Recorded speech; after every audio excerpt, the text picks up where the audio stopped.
Pernah tahu sih, hei taibang mapu semi bai pai bungun hapo hani ngalai tena thabet sih, maram di ngasisu sigulumba kodong chaba matam pibi ba ipai bungo napo thagat jaban naki shastra dagi akoi tana naina gadauri ipai bungo nak loina biu masigi wahi sinatar gadaba mi khuding makna pai bungo bor asi karino haibasi masak khagle hainaga nahakpu tarang ningjaba nahakpu taseng namak thamoi sengna nahakpu ningjaba naki tung imba ngamnana ginamakta nahak khurumba ngamnana ginamakta naki haiba imba ngamnana ginamakta masigi wahi asida naki ahingba sor adu kamsin biu haidina ingam ngamba Prabhu Jisu aigi hachang aigi jindol leitol pumnamak asi aigi lausing aigi preparation khudikmak si naki huya khada sinazai pumnamak se ingam ngamba Prabhu Jisu Christ ningson nizabani amen. Hare ngasi aina isogi wahai amukana puduna laksari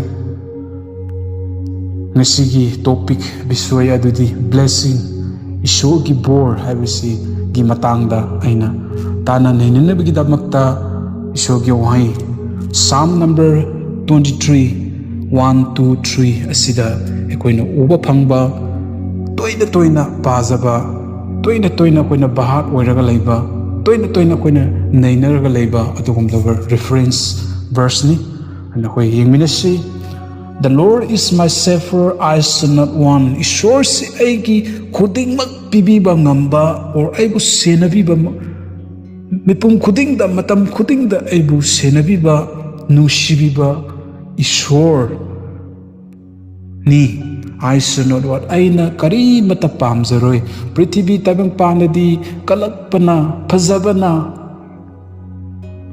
mapam tungan masaluba matamda phajabana kalakpana apambana thali aduna madu pumnamak ado ai pamjaroi maramdi ishorna aigi dakra oiba pibi aibu senabiri aibu nushibiri haibasi koina tasengna uba phangi he make me to lie down in the green pasture haibad he leaded me beside the still water haibadi ishor si ekoi mioi bisi hoi ising kani ising si thaktradi yade changdaba yade aduna hailiba mayam sing se khoi gidamakta kanaba or akoina pamba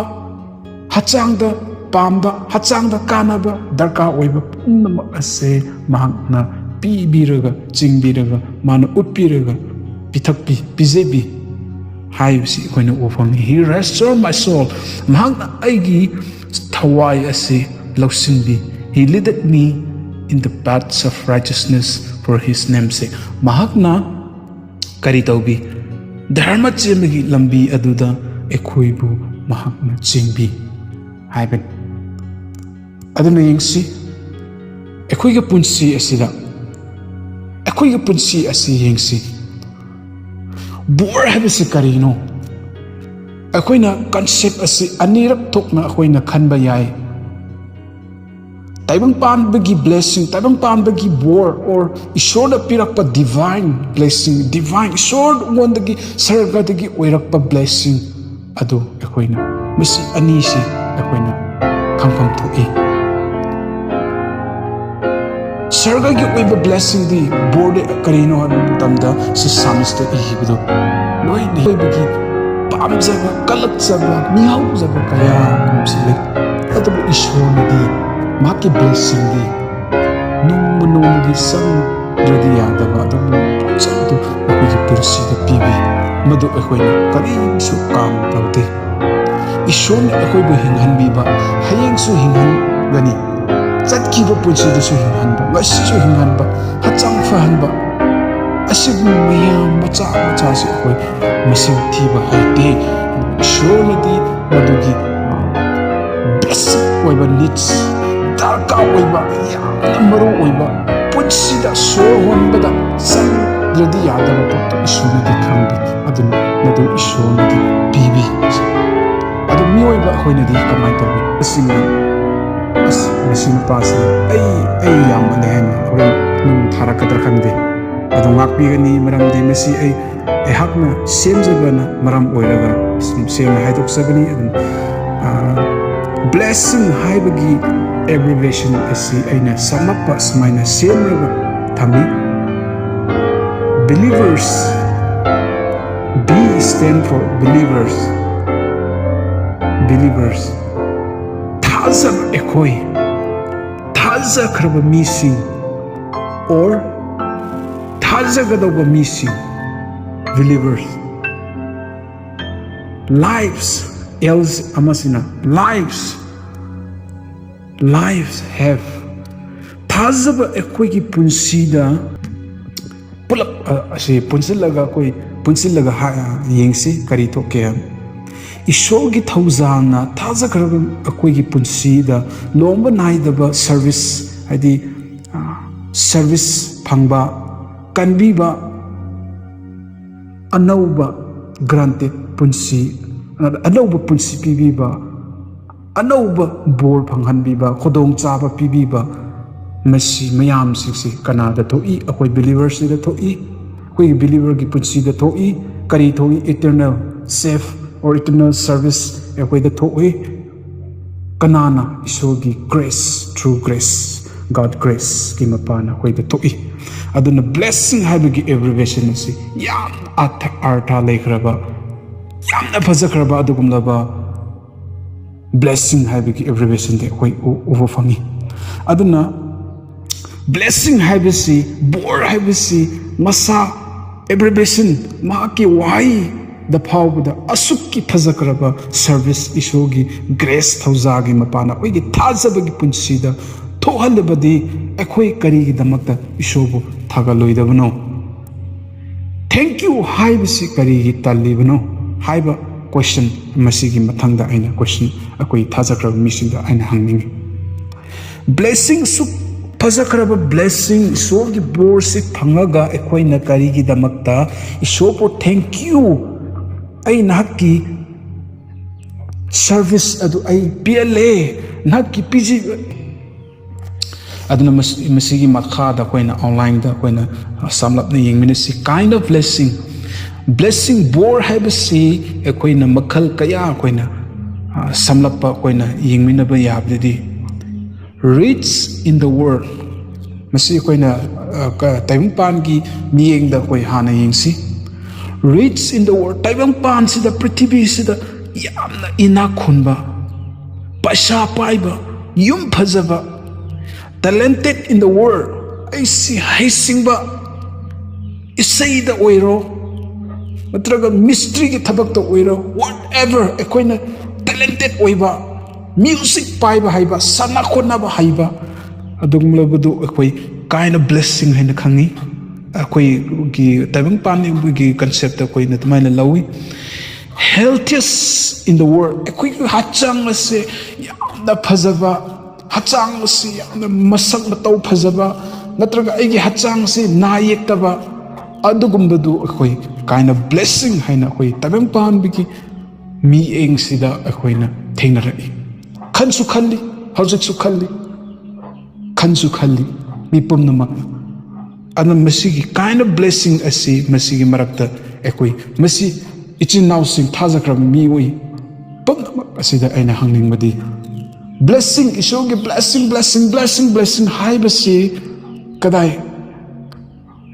kadai bu kawi karambada kawi kanada kawi ekoi masigi ahum sida lebra riches no aisi yamna ina khulagadi isogi borni haina khallaga mukraga leibra talented in the world aisi haising laba tawbada ngangbada speech the word speaking the word whatever akoina talented oiba adu ikhoi isogi blessing ni haina count oribra and akhoi hachang phana leiba pagalaina leiba adu isogi blessing ni haina leibra aduna maduna hojiki ngasai world view asida world view gi concept aduda leire aduna Bible gi oiba the greatest blessing khoi yingminasi isugi the kari hai. The Lord Christ is our shepherd. Yam phajadra. Ishor se khoi gi yaw semba mapuni. Yaw semba mapuni haibasi ngona khoi yaw ga mi oibasi khoi mi amabu khoi ichina Nepali khoi da yaw seniba san seniba du yinguni. Kayam ro phajabra. Na hande ko hande mi na phu hande mi na hande ma da cheksin yin sinaraga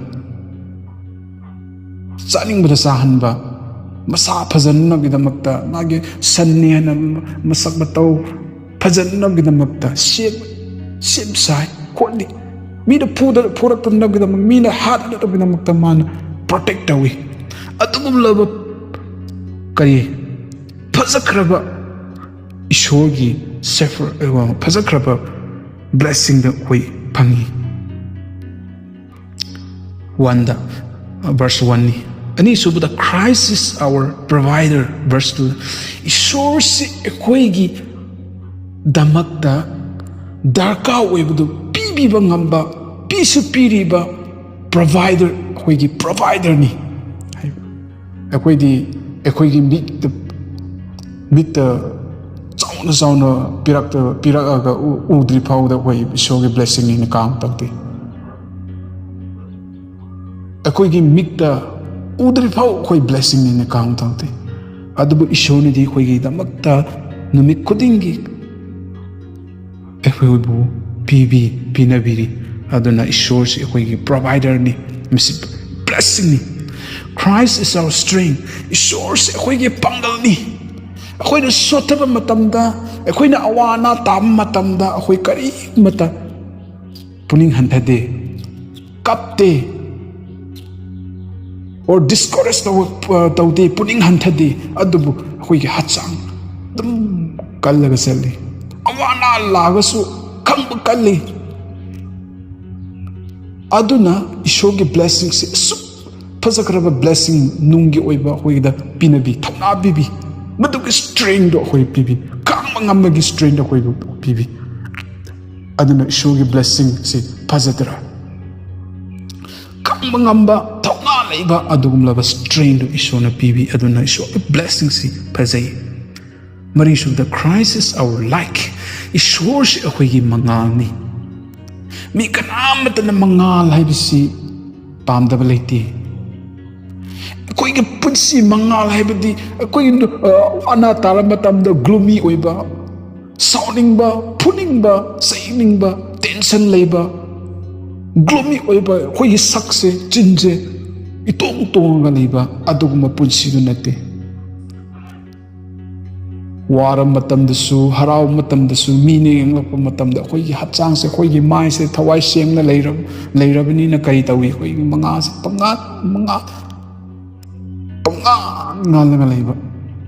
like a sign. Ako'y punsi siya. Ako'y gimay sida. Tawai sem na layramni na. Isyogi blessing do layramni na karitawi. Mi pum na mag ying matam na. Mi pum na mag uwo matam na karitawi. Mga ato uwo pangi. Ato na masi isyogi blessing ni. Mga so the Christ is our way. Isyogi ako'y punsi ni. Ako'y lambi ni. Lambi si laytragati kamay na sa kadabno. Lambi si makal yam na lay. Patabada saladi ako'y kapunsi si likata kanina. Mipum namang kangi. Adabu at sumbalambi pibi ba. Masidi pate pay hyper lambi si takpi ba ngamba isyo. Matutadasat ko na blessing the masing tibada. Chataho rodi. Yadaba. Masi hek chata hawda hoy punsida isyogi blessings se hoy kang tawa haitaba tarakadaba wahi mga si aduna ako'y the greatest blessing ako'y punsida samis na haimido hoy masi hoy kang to minasi kang minasi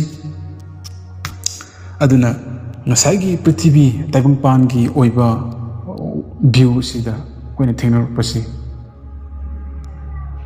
Lairagasu Lairabagi isyogi blessing ni na khangba Inak khulagus isogi blessing ne khangba aibu hachang phanbibase aibu anayak leita hanbase adusu blessing thagan pa haitaba Christian maram kayamram leitaba nakte ain achau sang oidri phau aina paisa paraktri phau ai yum phajaba saraktri phau ai se sak phajatri phau isogi borne ina masing thiba ngamdaba aingonda aigi apamba du thung hanba ngamdreba akoigi isogi blessing ni haiba khanba ngamdaba miyoiba akoise kak mi hauba apamba sakpa kaya amro koi prithvi miyoiba akoise aduna samis na madu lay handanaba ai laysu layroi adum isogi blessing si ai masing thi count tawi wari amanising noma Bill Gates ka double piramne karigino hain hang matam Bill Gates na phajakhaba pakum pibi kari khumi Bill Gates na hai hey waiter hey chanupa or inaw madudi khangde kamaina kawilno madudi hai da mina kweskan na mana hai brother aidi yamna lairana hawraki ipase usuba nupani aduna aigi ipadi aigi ipasina usuba machanina aidi lairaba machani aduna ai sumnategi sabagi mamang khata pibani adubu ai isanu pidi inakhunbagi machani aisi inakhuli aduna makase maki ngambagi sangdu pibani hana pakhumpi waiterna kumpham khangdana toki madugi arthadi nasagi Bill Gates yamna lairana maksi isogi blessing ai lairaga so honagi hana honaraga lakpa blessing ne adu maksi thank you haina harambe ai or magna la hajidi ina khule ai lairagdi yare haibagi wakhan su khalamba ya maki wakhan bodi makpudi ai khanjadri adu masigumba hui akoi punsi da su thokpa lei isogi blessing asi count tawidaba nakpu mi oi nanabagda makta mi oi matugi nungi oiba yamdagi artha leigraba pot adudi akoi ningsingba ngamdre masaki achbo oirapudu da khakta oko thank you haiba naba hek phalakpa matamda thank you haiba narakpa matamda oh praise the Lord aingonda pibiyo amuka haiba hekta phahanba matamdadi hekta paisa pahanbiba matamdadi pitokpa khandraba pitokni pangbiningai khandraba kasagi Bill Gates ki kumna awana sin masak khandraba lairaba mising sin masak khanbidraba nokhongda net laga sala pangba mising nokhongda net laga sa aina paire loire haiba adugum attitude kaya amrum leitaba nati mi khoding mak nati adu mi karaba aduna blessing pure bor akoi prarthana toba khuding the bor listen akoi hek akoi chindon leton jina hek ta pal bor pina view haidana adubu akoi thaba ama di tawdriye thaba ama wai macha ama akoi taw thung taw ngamdri madu taw hek tawbadla isogi blessing ase marang kai lakani karino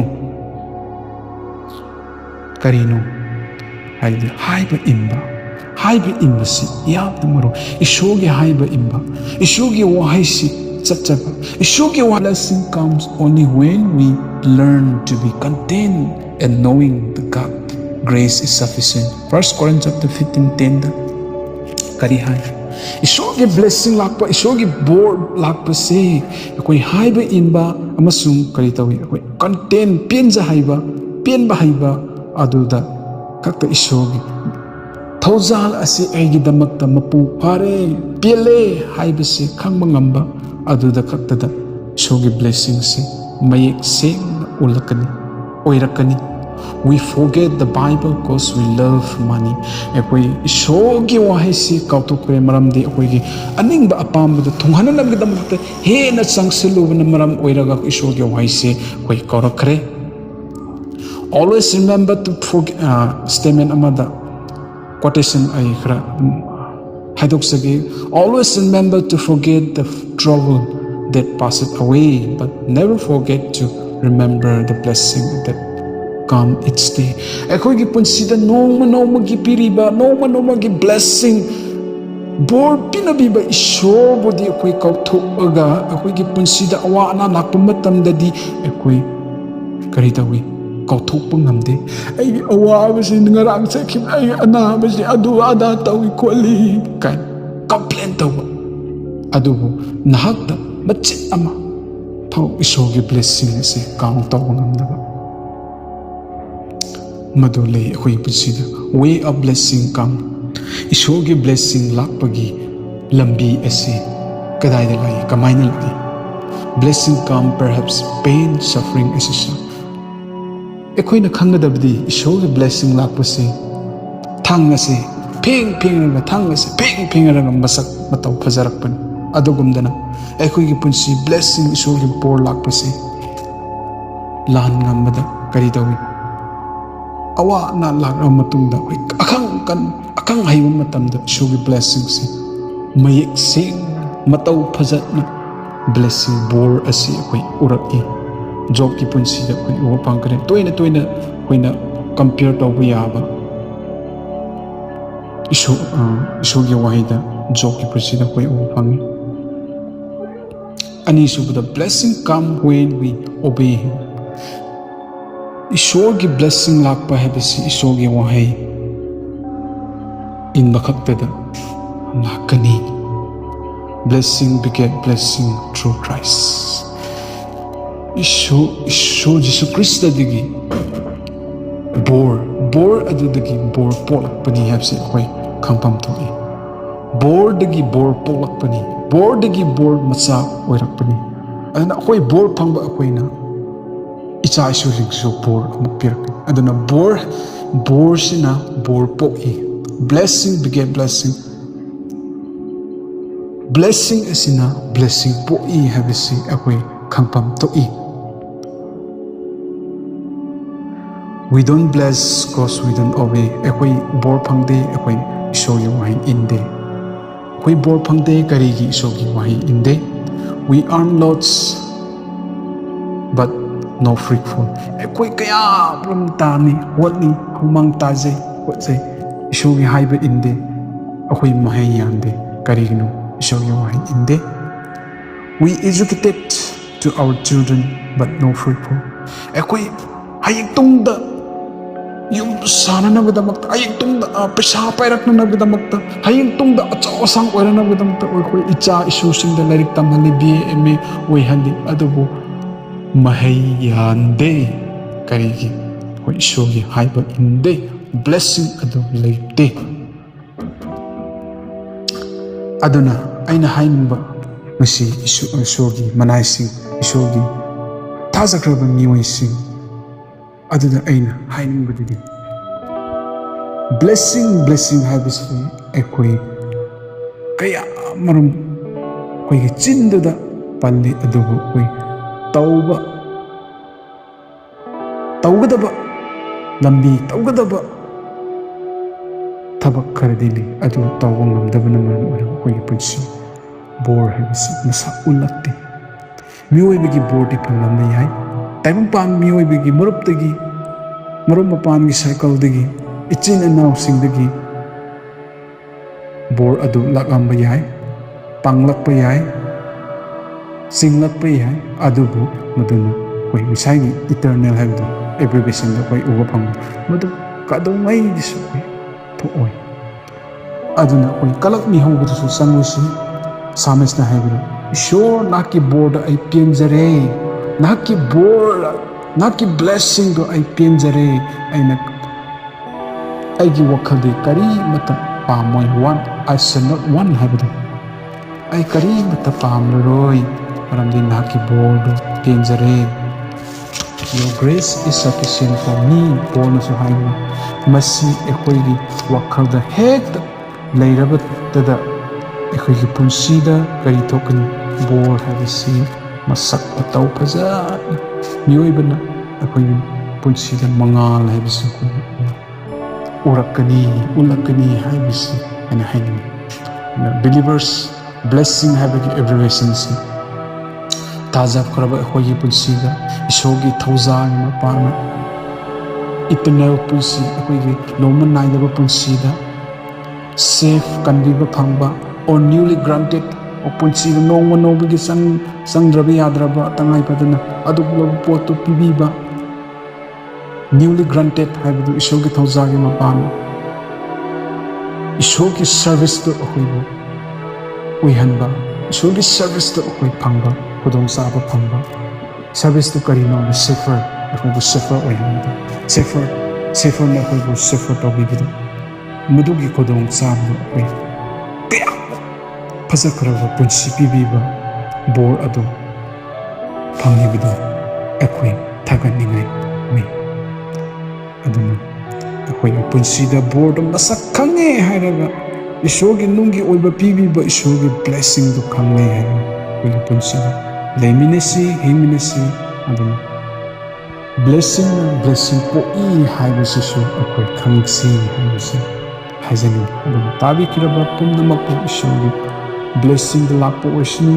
ꯕ꯭ꯂꯦꯁꯤꯡꯗꯨ ꯀꯗꯥꯏꯗꯒꯤ ꯂꯥꯛꯏ? ꯍꯥꯏꯕ ꯏꯟꯕꯗꯒꯤ ꯂꯥꯛꯏ ꯍꯥꯏꯕꯁꯤꯁꯨ ꯃꯤ ꯄꯨꯝꯅꯃꯛꯅ ꯈꯪꯕ ꯑꯣꯏꯁꯅꯨ. ꯏꯁꯣꯔꯒꯤ ꯋꯥꯍꯩꯁꯤ ꯅꯩꯅꯃꯤꯟꯅꯁꯤ, ꯏꯁꯣꯔꯒꯤ ꯋꯥꯍꯩꯁꯤ ꯄꯥꯃꯤꯟꯅꯁꯤ. ꯑꯩꯁꯤ ꯏꯁꯣꯔꯒꯤ ꯕ꯭ꯂꯦꯁꯤꯡꯁꯤꯅ ꯑꯩꯉꯣꯟꯗ ꯄꯦꯟꯖꯔꯦ ꯍꯥꯏꯕꯒꯤ ꯋꯥꯈꯜ ꯂꯩꯅꯃꯤꯟꯅꯁꯤ.